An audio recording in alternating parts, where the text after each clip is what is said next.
HR issues can kill you. One complaint against your company can turn your world upside down. And you spend way too much time dealing with HR when you should be spending your time on making a profit. You should talk to Bambee. With Bambee, get access to your own dedicated US-based HR manager starting at just $99 per month. They get to know you and your business while providing HR expertise and the personal touch you need and want. They're available by phone, email, and real-time chat, so onboarding and terminations run smoothly. Team members reach peak performance, and your business stays compliant with changing HR regulations. And with Bambee's HR Autopilot, you'll automate important HR practices like setting policies, training, and feedback. HR managers can easily cost $80,000 a year, but Bambee starts at $99 per month. Schedule your free conversation today to see how much Bambee can take off your plate. Go to Bambee.com right now and type in Accelerate under podcast when you sign up. It'll really help the show. Spelled BAM, BEE.com. Bambee.com. Type in Accelerate. Welcome to Accelerate Your Business Growth, where we're exploring all sorts of business topics. Experts from around the world join me, your host, Diane Helbig, for a conversation where they share their expertise with all of you. Take what you need when you need it. Featured on Inc.com, Forbes, and MSNBC's Your Business, this podcast is recognized as one of the best podcasts for small business, sales, leadership, social media, and more. When it comes to business, Accelerate Your Business Growth has got it covered. And now on with the show. My guest today is Dot Rock. Dot is CEO and founder of Dot Rock Consulting, a holistic HR consulting company that focuses on helping entrepreneurs lean into the art of receiving support and putting on their oxygen masks first. With one life to live, it is too short to not learn to allow others to receive and delegate. Dot has become known as the hiring whisperer by her friends and colleagues because she can make this often frustrating process feel abundant. Wow, Dot, so glad you're here. Well, thank you so much for having me. It's exciting to be on your podcast. I am thrilled to have you here, and I'm going to dive right into this because as I was doing my research, a bunch of questions came up. And my first one is, would you explain to the listeners what an employee prenup is and why we should be doing it? Absolutely. Well, I mean, it's very similar to a marriage prenup. And what that looks like is planning for the worst, planning for what would happen if this were to happen and emotions were involved, or, a hard situation occurs and we've just thought about it ahead of time, right? Just like with a marriage. So for employee prenups, we would think about what would it look like if this employee were to leave me? What would it look like if we had a lot of drama around this person leaving and we couldn't figure out what all task that they did and their passwords, etc. So it's really about planning for the worst and being prepared for that. The reality is employees leave and everybody's replaceable, but it's all in what our plan is to ahead of time to be ahead of that. So it feels to me like it's similar to an operating agreement between two partners where you create the, however well you get along is fine, but you create the operating agreement so that when and if something goes, askew, you have this document to refer back to that is an unemotional process. Well, sure, you could do it that way. It could be an actual agreement with the employee, but what I find to be more effective is for the owner or the manager that hired the employee to actually already have their steps in place, their process in place for what would happen if the peanut butter to their jelly quits, right? And so it's really about this mindset of, you know what, everyone is replaceable. And it wouldn't be the worst thing that ever happened to me if this employee quit, if I did X ahead of time. And what is that X ahead of time? That's the question that needs to be on the table, right? And that's where we really need to look. What did we do to onboard and train this employee? Have we already set up those processes to be something that we can duplicate? What are the tasks that we have asked this employee to do? And have we documented those processes? How can we best replace them quickly so that there's the least amount of pain to the organization? I see. Okay, I'm so glad that you explained that. So it really is about making sure that you have all your ducks in a row so that it isn't as scary. For sure, get your ducks in a row. And if one of those ducks in that row is to have a written agreement with the employee ahead of time about what the exit looks like, you can absolutely go down that path. And for some entrepreneurs, for some businesses, that feels good. Right. Sometimes that would involve hiring a lawyer. Sometimes that would involve just, putting down a process that you both agree to at the beginning. That being said, we all have hired employees that say, oh, I will give you 30 days notice. And they don't. There's really no way to hold someone's feet to that fire. So it's not about that side of it. It's actually about our mindset of approaching the fear of the employee leaving with a plan. I get it. Boy, this is great. It really is about mindset. So, right, instead of just pretending like either it's never going to happen or when someone leaves, it's going to happen in the best possible way. It's thinking, okay, what if it happened in the worst possible way? How would we be unaffected, really? Right. And how could we prepare for that? I mean, and also let's think about the fact that sometimes when people leave, it opens up these French doors of opportunity to reorganize and to reset. But we do not want the things that they were doing, the critical things that they were doing, to be dropped. Right. We want a plan in place, especially if it's a smaller business. We want a plan in place to pick up the pieces quickly and keep moving forward. Otherwise, we just spent a lot of money. We might as well just flush some cash down the toilet. Yeah. Right? And small businesses cannot afford to not plan for the worst. It's really true. And as you're talking about this, I'm thinking about people where I've heard them fret over this idea that they have people who know an awful lot that no one else knows. They have institutional knowledge.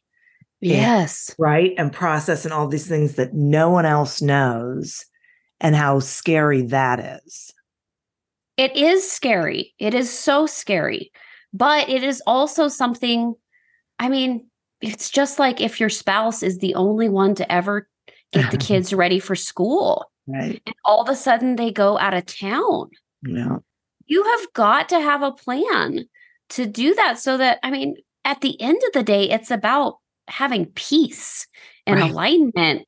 And instead of chaos and these fear-driven practices in our lives, right? And so we can infuse that into a business. You can onboard an employee.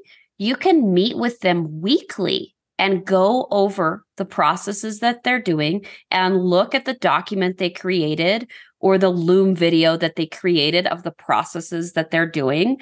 And you can really stay connected and know what your employees are doing without over managing them.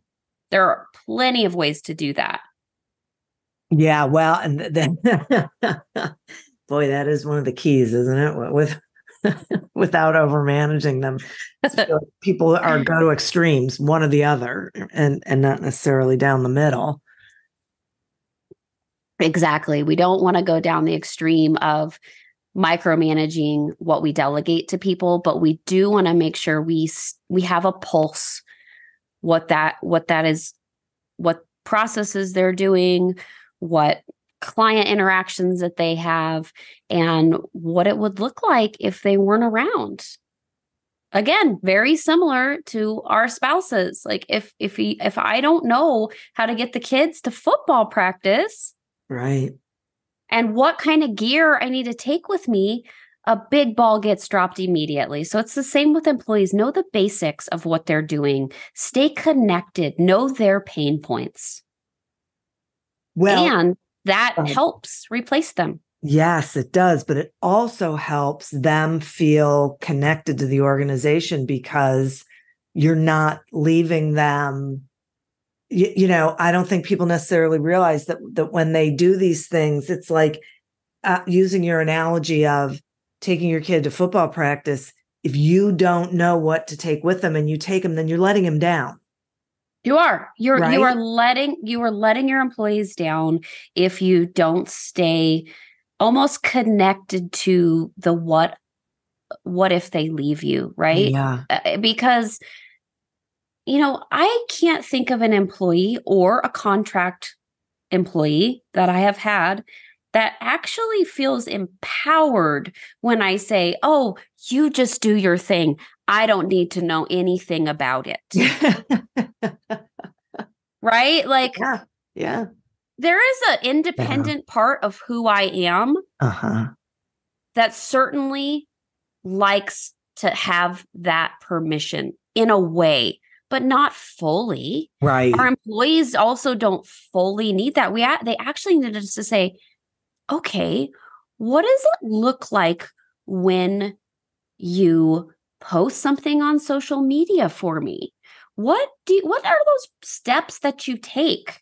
Oh my gosh, if I were to do this little part of what I do differently, it would actually help you post that on social media more efficiently. That's staying connected. Right. Right. So let's talk some about delegating, because this really is a huge thing for small business owners. And it's that push and pull between I can't do everything and I don't necessarily trust other people to do things like I do it, as well as I do it, with the same commitment to it, whatever, fill in the blank. So how talk to the listeners about how to delegate in a way that is comfortable. Okay, well, let's talk about let me just mention what the actual definition is of delegation. Oh, okay. And delegation is, like when you Google it, you'll find like two basic definitions. And one is the expression or application of human creative skill and imagination. And the second is the conscious use of skill and creative imagination, especially in the production of aesthetic objects, right? And so we pause and we're like, wait a second, delegation sounds so masculine. It sounds like all this strategy. It sounds like there's a specific way to do that. Yes, there is some strategy to delegating, but it is actually this art form. It is actually a creative dance that we do when we hand somebody a task and we ask them to complete it for us, right? And so, yes, there's some steps within that, but it's more about this art form of receiving support and that equal exchange of energy when we ask someone to do something and they do it for us, then it really is about that specific delegation process. I love this concept of receiving support as opposed to handing off a function or a task. It's interesting. It goes back to mindset, but it is really a different way of looking at it.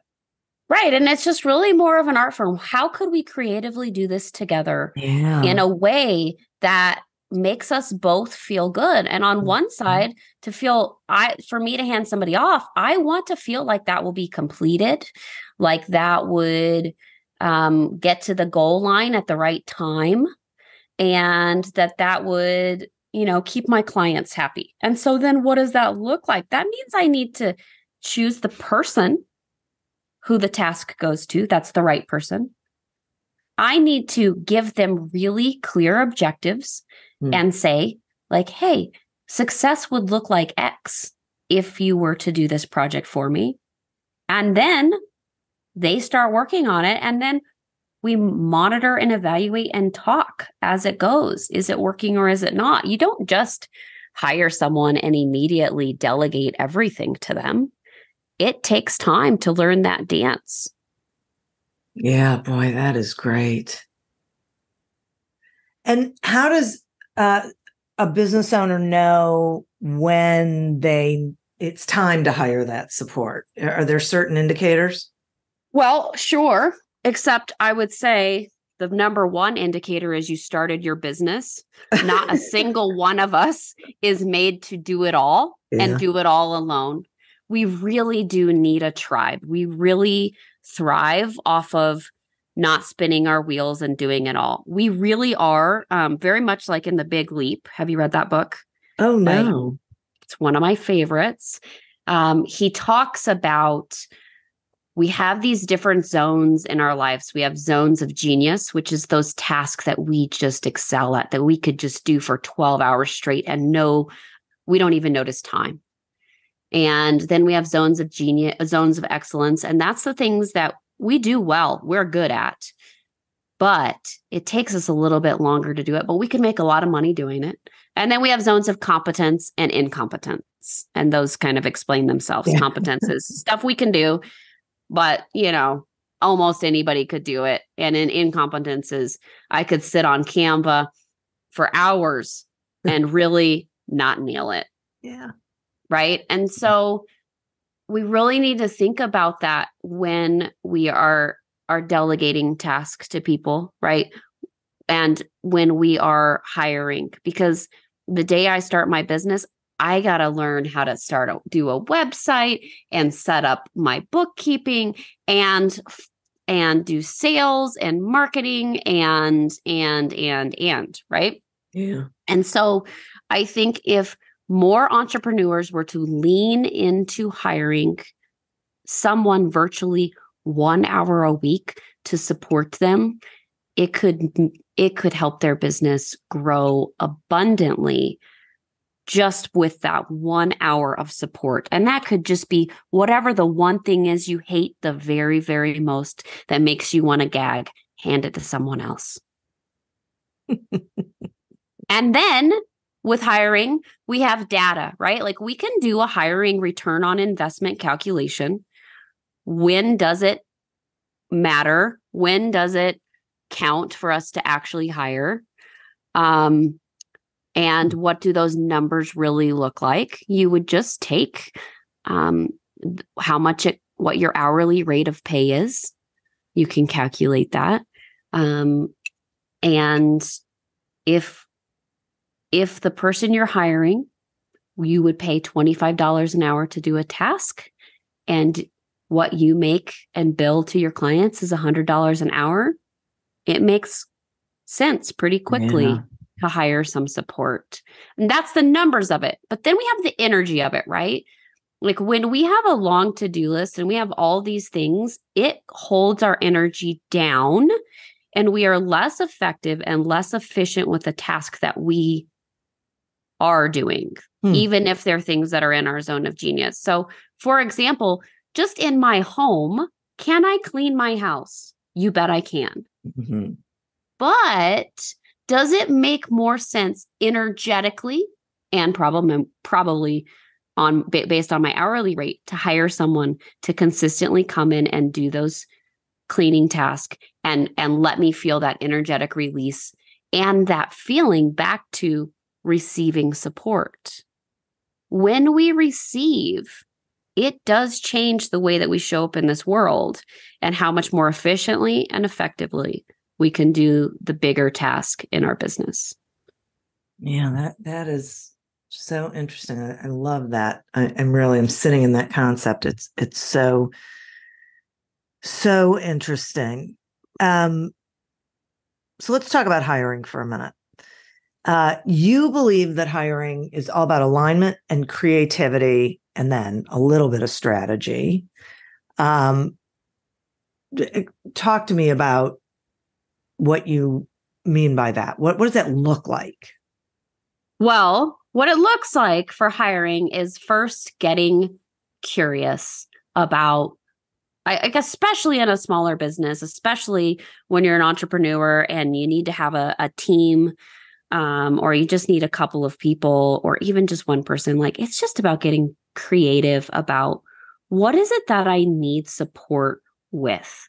What is it that I don't enjoy doing? What is it that drains me? What is it that takes forever to do?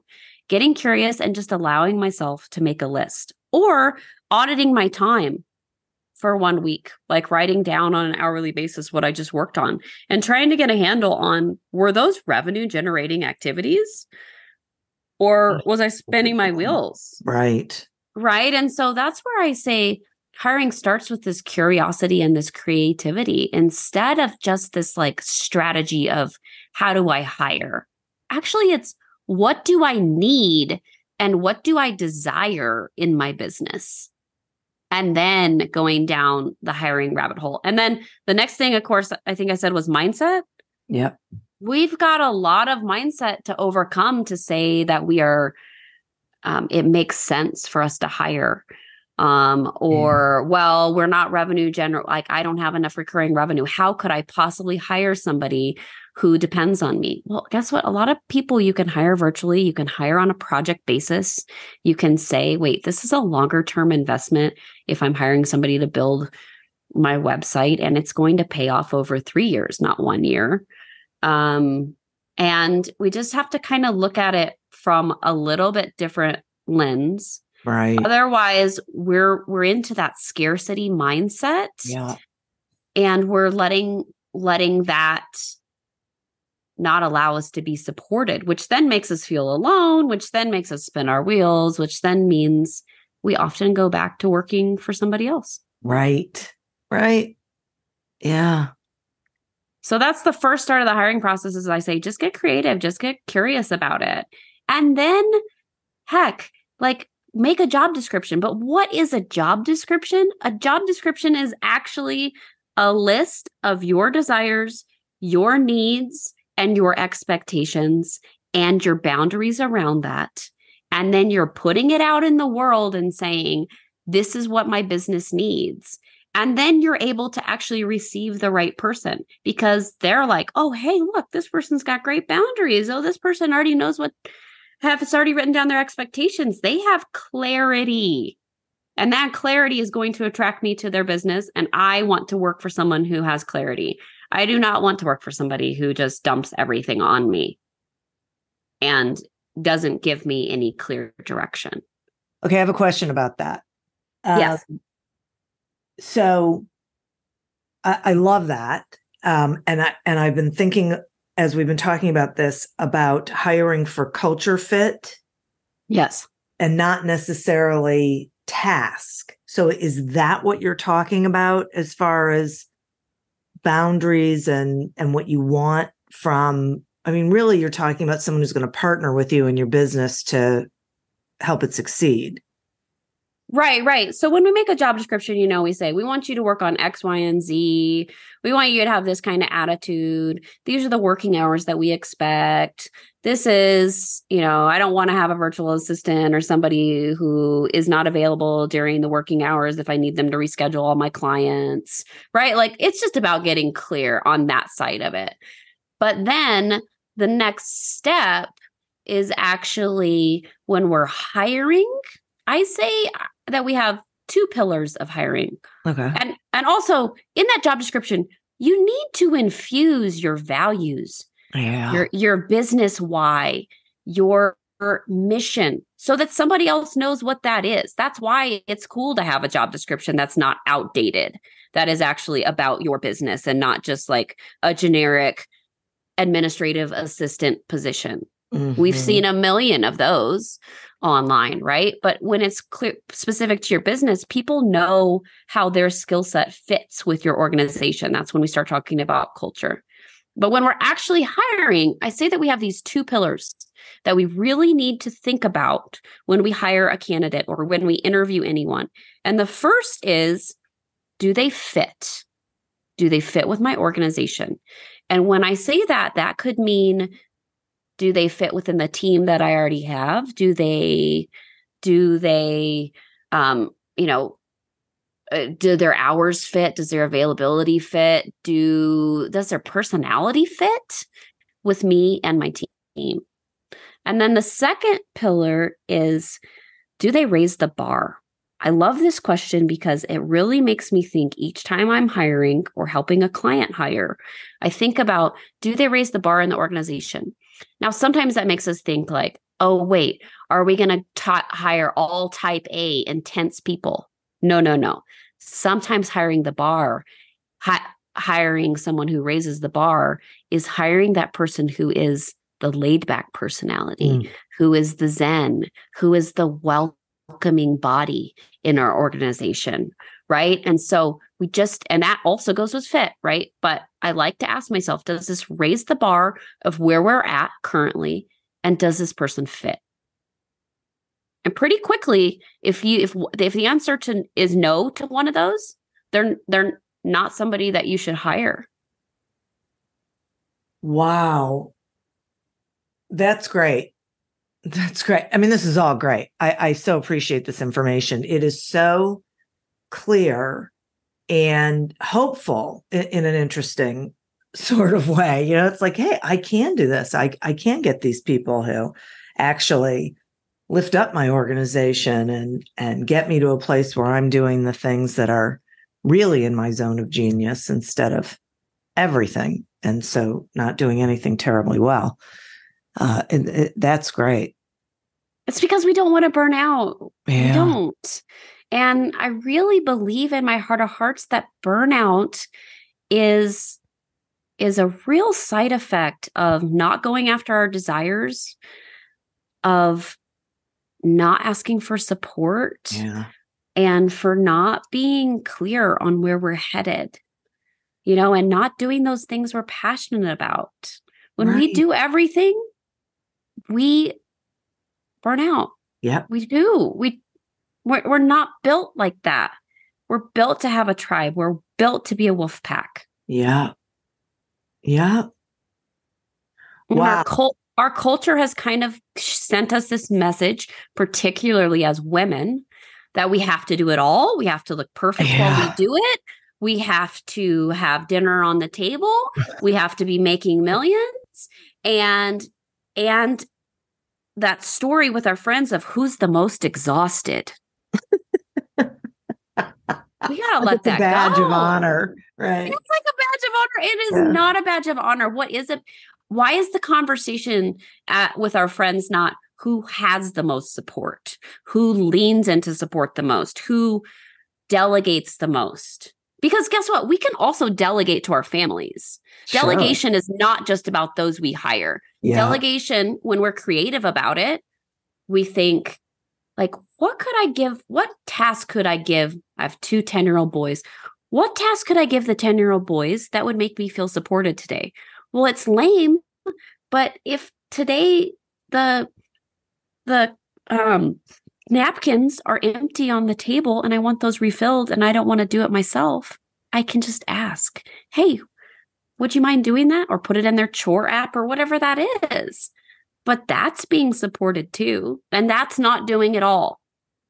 And it's little micro actions of delegation that create the feeling of support in our lives.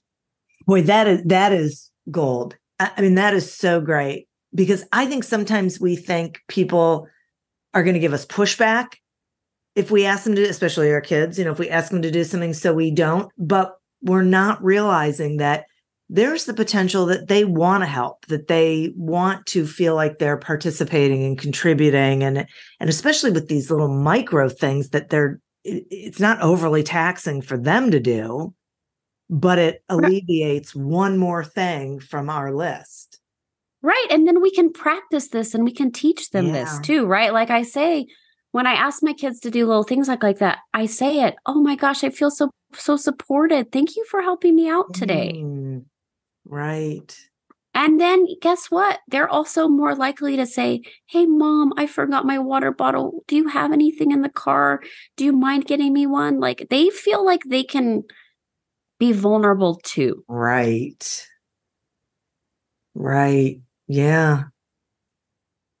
I love it. Being creative, being curious, little steps, looking at things differently. Yeah, this is so great, Dot. I really appreciate you spending this time. I think this is an invaluable episode and just gonna change a lot of entrepreneurs' lives. So thank you for doing this. Yes, it's my pleasure. This is what I am so deeply passionate about. Yeah.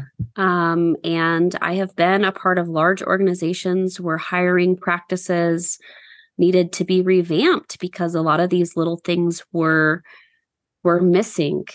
And you can implement this in large organizations and you can implement this at home. Yep. But the words delegation, the word hiring scares people and it feels so deeply masculine. Both of those words. Yeah. I mean, it feels like it's all about the how and all about the strategy. And it's actually all about the why. Yeah. It's actually all about having that clarity and leaning into it. Absolutely. Wow. It is great. Will you tell the listeners how they can find you, please? Well, absolutely. They can find me on Instagram, _rock. That is one great place to find me and DM me from there. I am launching a podcast soon, but that'll be about a month away. It'll be called The Power of Oxygen First, all about putting on our oxygen mask first to take care of ourselves first before we do anything else, including hiring or growing a business. And then another way is just rockconsulting.com is my website. Excellent. Thank you. I'll make sure all of that is in the show notes. Congratulations on starting the podcast. And thanks. Again, thank you. And listeners, thank you. You are who we're doing this for. Thank you for tuning in to this episode of Accelerate Your Business Growth, a production of Evergreen Podcasts. Discover more episodes of this podcast and explore others at evergreenpodcast.com. As always, continue to prosper and be curious. And if you're looking to get your sales strategy headed in the right direction, pick up a copy of Succeed Without Selling on Amazon or wherever books are sold. Until we meet again on another episode of Accelerate Your Business Growth, goodbye and good day. The Jim Stroud Podcast explores the discoveries and trends forming the future of our lives. Brain-to-brain communication, robot bosses, microchip implants for workers, and artificial intelligence replacing human workers are all happening now. If you want to know what's happening next, subscribe now to the Jim Stroud Podcast.